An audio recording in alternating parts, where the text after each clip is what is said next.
Então, assim, primeiro eu fazer arquitetura. É verdade, no início eu até cogitei de fazer artes plásticas, na hora de prestar vestibular, essa situação aí que muita gente está hoje, né? Que curso fazer? E aí eu lembro muito bem que meu pai me disse que eu não ia fazer artes plásticas, que eu tinha que fazer arquitetura, que era um curso que eu podia ter mais opções de trabalho, enfim, meu pai era matemático, né, ele faleceu, ele fez matemática, mas ele quis fazer arquitetura, né, ele tentou, ele não conseguiu, naquela época só tinha um curso da FAO, e depois ele fez engenharia civil, mas enfim, eu acho que aí a gente, né, tem um pouco a projeção, né, e dos pais. Então, o que me levou a fazer arquitetura era essa possibilidade de um curso aberto, né, eu nunca imaginei que eu ia sair do curso de arquitetura e abrir um escritório, mas eu também não sabia né, muito bem onde eu ia me inserir. Mas, enfim, e aí, com muita alegria, eu entrei no curso daqui de São Carlos, que eu queria, né? Foi uma alegria muito grande. A gente compartilha essa etapa do vestibular, né? Talvez como uma das etapas mais angustiantes, né? Que a gente tem que ultrapassar aí, desafios, né? A primeira vez que a gente se coloca, né? Um grande desafio. Enfim, é um processo que a gente não esquece, mas né, um recado que fica aqui, eu acho que também para todos que estão acompanhando, é não desistir, né, daquilo que vocês querem, né, dos seus sonhos, porque quando a gente insiste, eles acontecem. E aí eu vou contar um pouco aqui desse processo.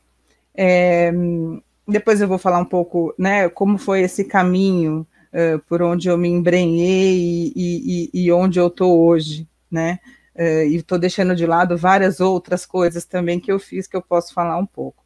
Mas aqui tem uma foto do nosso chamado agora postão, na minha época ainda não tinha esse nome, né, e aqui é uma foto de um museu, de uma exposição que eu tive o prazer de trabalhar numa oportunidade em 2016, né, o Museu de Nova York, o MoMA, que eu vou contar como eu cheguei lá. Né? Então, principalmente era essa afinidade com as artes que eu tinha, claro, do desenho, mas assim, eu já lembro de ter ido em exposições e gostava muito, e no curso, né, nós tínhamos a sequência, né, como já foi falado um pouco aqui, de linguagens, né, e eu me dava muito bem. Aliás, eu me dava muito bem em todas as disciplinas, mas eu gostava muito das aulas, tanto de teoria e história, como dessas aulas de história da arte, né, ou as disciplinas experimentais, que a gente tinha que propor, produzir alguma coisa nesse trânsito e essas linguagens, né. Então, isso já estava latente, né, ao longo do curso. Depois, no final do curso de arquitetura, tinha uma questão que eu ficava muito... ficava na minha mente, né, quando eu ia visitar as exposições, principalmente a Bienal de São Paulo, já tinha ido visitar, e ao longo do curso nós fomos visitar também algumas vezes, né, várias exposições, existiam, né, como já foi falado aqui, as viagens didáticas, e eu via que, né, uma Bienal, a gente parece que nunca conseguia numa visita entender direito muito tudo, tinha muita coisa, né, e eu acho que eu falava assim, eu pensava, bom, eu só vou conseguir entender uma exposição dessa o dia que eu conseguir trabalhar aqui dentro, né, passar o dia inteiro aqui falando desses trabalhos, dessas obras, lendo. E aí eu fui buscar, né, essa vontade, né, que eu tive, e participei da monitoria, né, eu fui monitora da 25ª Bienal de São Paulo, teve um processo seletivo, teve um curso, e um dos nossos professores, que depois foi meu orientador, o Agnaldo Farias, ele era um dos curadores da Bienal, o que me ajudou, de uma certa forma, ter o contato, né, porque como a gente não estava em São Paulo, existia, né, uns meios, canais de comunicação, naquela época ainda não era como a gente tem hoje, né, acesso à internet, você tem a comunicação ali,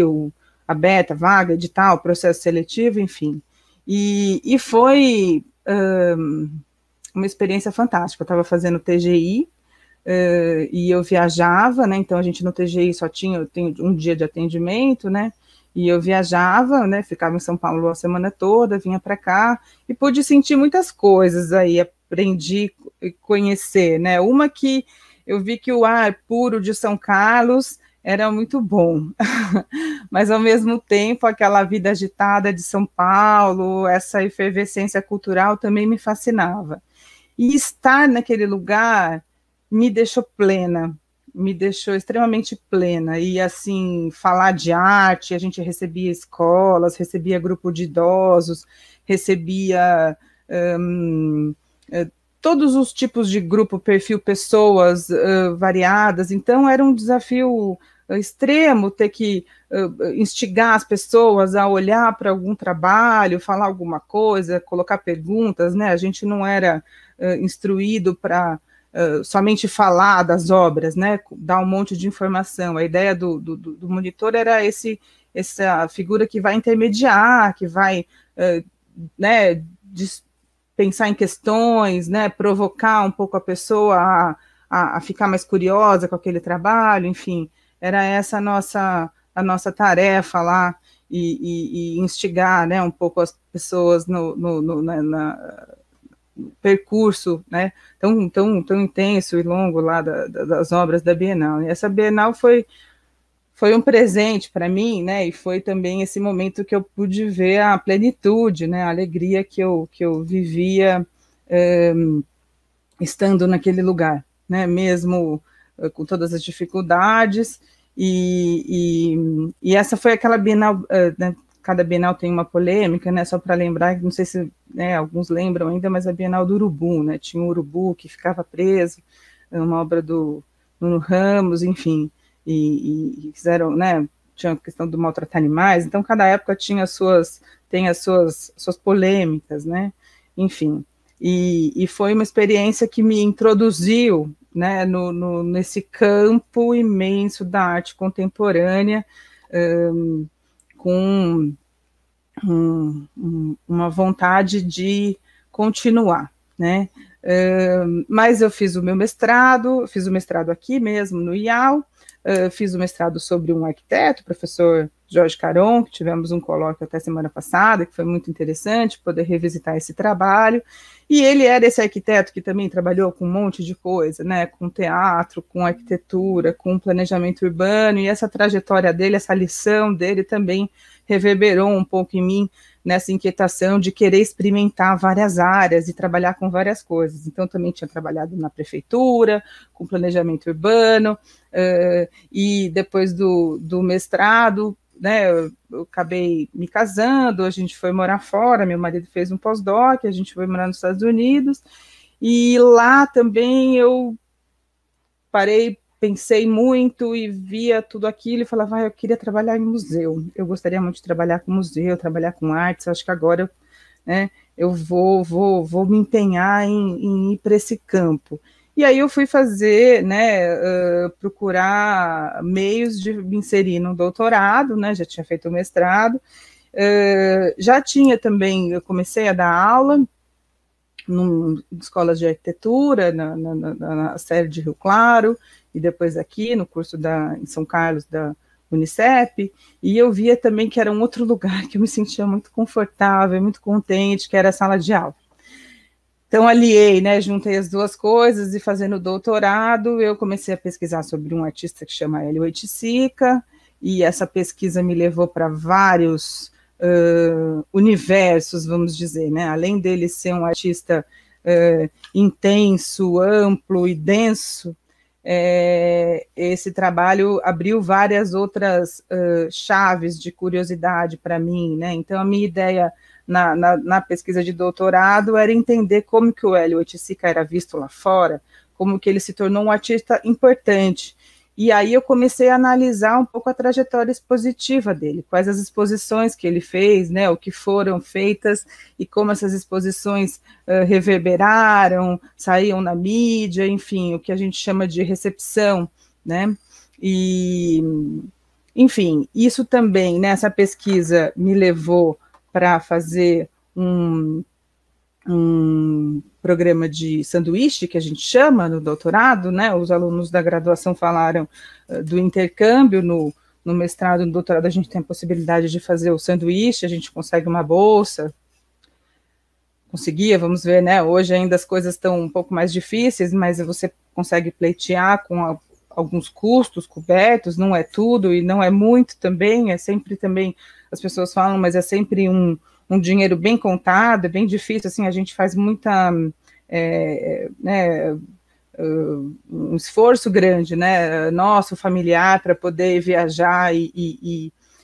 conhecer e estudar, né, quem já foi sabe, né, como é que é. Enfim, e aí, nesse processo de pesquisa, né, eu pude visitar muitos museus, acervos de museus, muitos lugares diferentes, né, e isso também foi abrindo outras perguntas na minha cabeça, né, e pensando em cada vez mais me afundar, né, nessas descobertas, né, e pensar principalmente, né, a relação do espaço, né, como arquiteta, para além só do espaço da casca ou daquela arquitetura bonita, exuberante que a gente vê por fora do museu, mas aqueles espaços internos, né, o espaço da exposição, né, como é que as obras estão colocadas, como é que as pessoas interagem, o percurso e a narrativa, né, que história é essa que está sendo contada e como esse espaço dialoga com essa história, né, ou ajuda, ou reforça, ou não conversa, enfim, foi esse o universo que me levou depois para a pesquisa que eu estou fazendo atualmente, né? E uma experiência também fantástica que eu tive nessa pesquisa de doutorado, e depois eu ampliei isso também para a pesquisa atual do pós-doutorado, foram as entrevistas, né? Entrevistar curadores, artistas. Aqui eu coloquei a foto de alguns que eu pude fazer durante o período desse estágio no exterior, e a generosidade, a abertura, o interesse que essas pessoas receberam e conversavam e falavam das suas vidas, das suas trajetórias, das suas escolhas, né, como que eles estavam naquela posição, e enfim, isso tudo foi muito apaixonante, né, muito instigante, e que me levou também ao fim do doutorado, né, pensar numa situação que eu quis muito naquele primeiro momento lá que eu estive fora do país, que era trabalhar dentro de um museu. Né, eu estava já desenhando essa pesquisa de pós-doutorado, que era essa ideia dessa representação desses espaços, né, nos museus da arte latino-americana, enfim. E aí eu insisti, né, novamente, numa situação que eu tinha ficado muito próxima, né, naquela primeira vez de trabalhar dentro do museu norte-americano, e eu fui selecionada, né, para esse estágio, né, era um estágio de outono, né, o Museu de Arte Moderna de Nova York tem uns programas de estágio, e tem o estágio anual e tem esses seasonals, né, que é por estações. Então, durante o outono de 2016, eu fui grávida, deixei o marido e fiquei 3 meses lá em Nova York, realizando um sonho, né? Foi realmente uma oportunidade excepcional, foi muito muito bom, assim, tudo que eu aprendi, o que eu pude ver lá, a estrutura do museu, desmistificar muita coisa também, eu acho que foi importante ver que eram pessoas ali, assim como eu, e que a gente pode ocupar o lugar que a gente quiser nesse mundo, né, eu acho que isso que é o mais importante, assim, é só a gente querer insistir e que a gente tem capacidade. Então, lá no Museu de Nova York, eu trabalhei no departamento de arquitetura, é um dos museus que tem o departamento de arquitetura e design, e o que o arquiteto faz nesse lugar, né? Então, isso também foi uma outra, né, um outro leque amplo, né, que se abriu aí de conhecer o museu por dentro, né? A gente fazia visitas semanais em todas as áreas do museu. Então, aqui é a parte da conservação, aqui é a parte que o pessoal que faz o projeto do museu. Então, é legal ver que eles usam a maquete física mesmo, para pensar a exposição, as peças, onde elas vão ficar, e nesse diálogo de uma equipe multidisciplinar, de muitas pessoas, né, e a gente pode ver o quão um trabalho em equipe, colocar uma exposição em pé, quantos agentes envolvem, como é difícil, isso tudo ficou muito, muito evidente, né, mesmo estando lá, né, num lugar privilegiado, tanto em termos financeiros como simbólico, né, exigia sempre um esforço, uma vontade e um trabalho em equipe muito afinado, né, para colocar uma exposição em pé. Então, e esse trabalho do curador também, né, de ser quase um maestro, né, nesse processo aí, um coordenador aí que tem que lidar com todas essas variáveis, né. E aí, o que eu fiz lá, né? Então, eu trabalhei especificamente num projeto que eu vou mostrar um pouquinho mais aqui, vendo que o tempo tá, eu gosto de falar, mas eu vou controlar bem. Aqui algumas atividades que a gente participou também, o museu oferecia esses cursos noturnos, né, para grupos fechados, então a gente pôde participar e era muito gostoso poder estar no museu com poucas pessoas, e hoje a nossa realidade acho que já vai voltar a ser um pouco essa, né, não das multidões, mas poder estudar uma obra, olhando para ela, esse contato físico, né, com a obra também, era muito gostoso, curioso, né, o Daniel falou dos trabalhos, né, ele como artista, e a gente também como estudioso, observador, e quem gosta também sabe, né, o que é esse contato físico, como ele nos satisfaz, né, nos alimenta a nossa alma, né, a arte é um pouco essa função também, né, de questionar, não é só a beleza, né, mas também uma série de outras emoções que se envolvem. E a gente pôde fazer visitas também a acervos. Aqui eu acompanhei um pouco esse processo que estava sendo finalizado, que era a doação do acervo do arquiteto Frank Lloyd Wright para a Universidade de Colômbia e uma parte para o Museu de Arte Moderna. Então era uma negociação que estava acontecendo já fazia um tempo, e a gente pôde acessar esses desenhos do arquiteto, né, que estavam lá na Universidade de Colômbia, e era fantástico, né, ver os desenhos de quase 100 anos atrás, tão lindos, conservados, né, dessa residência, principalmente aqui da Casa da Cascata, e toda a também estrutura e universo que existe dentro de um acervo de documentos, de um acervo de desenhos. Isso também me fascinou muito, né, o que me movimenta também hoje a trabalhar com arquitetura, né, e dentro lá do estágio do MoMA, né, a gente entra, né, entrei como pesquisadora, então a gente fazia vários trabalhos, vários tipos de trabalho, né, essa foi a exposição que eu acompanhei, ela estava sendo montada, ela chamava How Should We Live, né, como podemos viver, e ela falava um pouco dessa ideia da arquitetura moderna, né, como que ela se espalhou, teve várias formas diferentes pelo mundo, em vários formatos. Era uma exposição somente do acervo do museu, isso é uma coisa importante também, quer dizer, todas as peças foram adquiridas ou eram do acervo, essa ideia também do acervo ficou para mim muito mais presente, né, da importância da gente conservar, manter os acervos, de ter essa história física e material preservada, né, como uma forma de contar a história, né, e preservar essa nossa memória, enfim.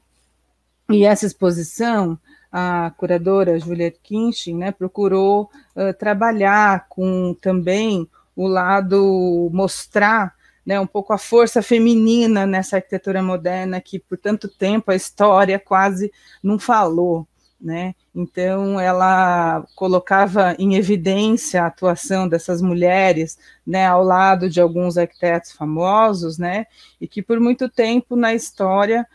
a história contava a história, né, né, nomeando, né, com maior ênfase sempre os homens, né, e não essas mulheres que estavam também trabalhando, né, em parceria. E ela era também, contemplava alguns ambientes, né, então, a simulação, né, a remontagem de ambientes, né, e um deles era a cozinha aqui de Frankfurt, que é um projeto, né, conhecido na história, né, essa tentativa de racionalizar o trabalho da mulher, da cozinha, otimizar. Então, é uma cozinha original que foi adquirida pelo museu. Então, a gente podia visitar, não entrar, né, você só olhava por fora, e tinha toda uma pesquisa também de tentar, né, chegar ao máximo possível próximo de todas as relações. Então, o estudo da cor da tinta que estava na parede externa, né, a parede interna, os objetos, como isso tudo se posicionava, né, tentando, de uma certa forma, se aproximar o máximo possível da realidade daquele tempo, né, ou da situação, né. E esse trabalho nessa exposição envolveu uma série de coisas, né, então, desde contactar os doadores, ou quem doou as peças, né, de cada, que estavam em exposição, para avisá-los, convidá-los de que a exposição estava inaugurada, ou que seria inaugurada, até diariamente ir até o piso do museu, checar se essas obras estavam tudo bem, se estava inteira, se tinha alguma danificação. Depois um trabalho de pesquisa de texto, eventualmente, de um ou outro objeto, né, verificar fontes. Então, assim, existe um amplo trabalho, né, que a gente fazia, né, e junto com os curadores, os assistentes e toda a equipe do museu, né, para colocar isso para o público, né. Então, o trabalho da exposição, é legal a gente ver que ele não acaba, né, quando a exposição inaugura, muito pelo contrário, né, ele é uma das etapas, né. E aqui era essa ideia, né, do Kiesler, mostrar outros arquitetos, outras formas, né, da arquitetura moderna, orgânica, que tinha a questão da luz, da cenotecnia, dos materiais que refletiam, enfim, era um universo bem rico de formas, de referências, né, esses objetos do Álvaro Aalto e a esposa dele, trabalho com a madeira, né, de regiões distintas do país. Então, compreendia mobiliário, compreendia materiais gráficos, vídeos. Era uma exposição muito rica em termos de linguagem também, né? E aí a gente vai vendo que o arquiteto é essa pessoa que também transita entre essas linguagens, né? E desde a escolha, né, de chegar a uma tinta que se aproxime da textura do concreto. Esse projeto aqui é um projeto que também me dava muito orgulho, tá lá, que é um projeto do Lúcio Costa e do Le Corbusier para a Maison do Brasil, na França, né? Então tinha a questão brasileira, aí eu lembro que eu fui encarregada de fazer uma pesquisa para colocar livros dessa prateleira que coincidiam com a época e que tinham, né, foram publicados naquele momento, para a gente tentar se aproximar, né, mais dessa atmosfera do período, né, buscar na biblioteca, lá tem, inclusive o museu tem uma biblioteca excelente, né, uma referência para pesquisa, para pesquisadores, além do próprio acervo, né, de documentação, que muitos pesquisadores vão, visitam e acessam. Hoje tem uma grande parte disso online. Então, algumas vistas, né, desses ambientes tridimensionais, de cartazes, enfim, de todo esse conjunto que a gente pôde, tecidos, né, então os arquitetos planejavam, desenhavam também tecidos que iriam forrar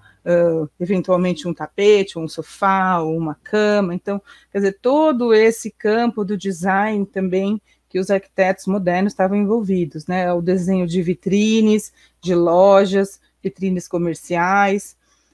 enfim, os mostruários, né? Então tinha todo esse conjunto aqui, né? O desenho dos mobiliários, do Le Corbusier e da Perrault, cartazes, enfim, era todo esse conjuntos, né? Também de estampas e, né, objetos que eram da Bauhaus,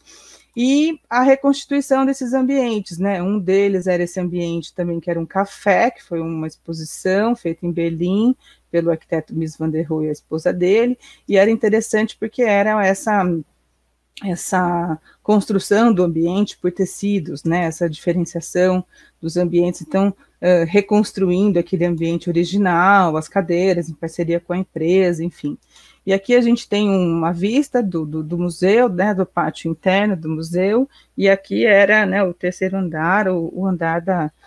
arquitetura, né, do departamento de arquitetura que a gente trabalhava. Enfim, ao retornar, né, desse estágio, eu continuei a atividade de pesquisa, né, como eu disse, que eu tinha começado no pós-doutorado, e pude também ingressar, né, com muita alegria e satisfação como docente no curso do IAL no ano passado, e, né, voltar à minha alma mater, o lugar que eu me formei, e tem sido uma experiência incrível poder, né, estar ao lado de professores que foram meus professores, e agora, né, como docente, compartilhando questões, dúvidas, né, e essa pesquisa, esse trabalho que eu desenvolvo também no grupo, né, que chama Grupo Museu Patrimônio, é um grupo da FAUSP, em São Paulo, essa atividade de pesquisa que a gente tem desenvolvido, coordenado pela professora Maria Cecília França Lourenço, quem eu devo muito, né, todo né, o conhecimento, todos os mestres, né, que nós tivemos, que eu tive, enfim, é um pouco esse caminho, né, que eu estou trabalhando hoje e procuro trabalhar com os alunos, nessa interface entre as produções da arquitetura, da arte, do espaço do museu, né, e todo esse campo que o museu também abre para o arquiteto, para a arquitetura, para a gente explorar desde as pesquisas até a montagem de exposições em narrativas, né, em histórias contadas, né, com o intuito da gente sempre preservar a memória, a nossa história, e contar e rever essa história, né, a partir de outras lógicas também, né, atuais, e é um pouco nesse sentido que eu gostaria de contar aqui, tá, com vocês que estão aí pensando, né, nos cursos, vendo o que fazer, e eu acho que a arquitetura é esse grande guarda-chuva, né, que abriga tantas possibilidades, então eu acho que é interessante pensar né, nessa variedade que tem sido demonstrada, comentada aqui de ações, atuações. Um aspecto que o Daniel falou também que é muito importante é essa possibilidade, né, e esse compromisso que a gente assume com a sociedade, né, na universidade pública, uma vez que a gente estuda na universidade pública, a gente tem esse compromisso em trabalhar também pela sociedade, né, numa sociedade mais justa,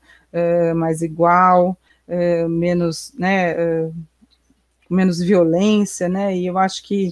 um dos caminhos, né, é preservar as nossas instituições, desde as universidades, aos nossos museus, as nossas histórias, né, e pensando um pouco nessas atuações que a gente tem como potencial aí e possibilidade de trabalhar.